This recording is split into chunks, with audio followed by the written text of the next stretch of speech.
Hi mga ate ko! For today's video nga po pala ay samahan niyo akong maglaba ng aking uniform at sapatos. Maglalagay nga lang po pala ako dito ng sabon at babanlawan ko na rin ang aking mga lalabahan.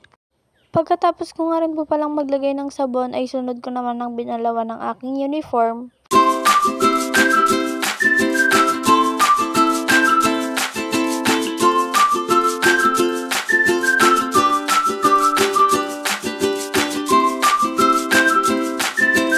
Nang matapos nga akong magbanlaw ng aking uniform at palda, sunod ko naman po pala ang kuhanin ng aking sapatos at binanlawan ko na nga rin pala ito. Tatanggalin ko nga rin din po pala dyan ang sintas. Hiniwalay ko nga rin po pala dyan ang palda at saka ribbon kasi po pag pinagsama ko po ang puti at saka red, baka po mag-red ang puti na damit. Mag-start na nga rin po pala ako ditong magsabon ng mga damit at malinis lang din naman po ito kaya mabilis lang po ako maglaba ng puti. At saka yan, sinunod ko na nga rin po pala ang medyas ko at sa sumunod nga rin po pala ang sintas.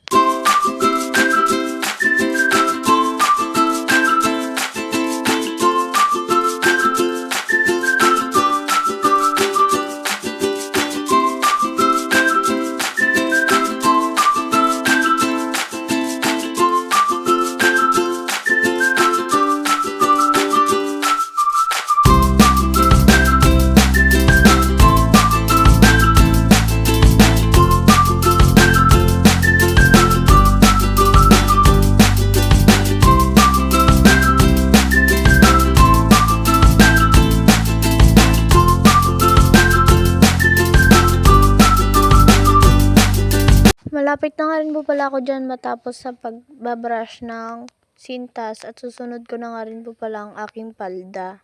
2 piraso na nga lang din po pala ang naiwan dyan, palda nga po pala at saka yung kanyang ribbon. Inuna ko na nga lang din po palang sabunan na ang ribbon at susunod ko na nga rin po pala ang palda dahil ang ribbon nga po ay hindi naman po masyadong madumi yan. Susunod ko na nga lang din po itong palda. Hindi rin po masyadong madumi yan, kaya ilang araw ko lang naman po, isang araw ko lang po yan sinuot. Lunes ko lang po yan sinuot. At sa wakas guys, susunod ko na nga rin po pala ang aking sapatos. Yun na nga lang din po pala ang aking ginamit na sabon, yung aking sinabunan kanina ng uniform. Pinagsabunan pala. Naghilamos nga lang din po pala ako dito at yan, kukuha nga lang pala ako ng hanger dahil wala palang hanger dito sa pinaglalabahan ko.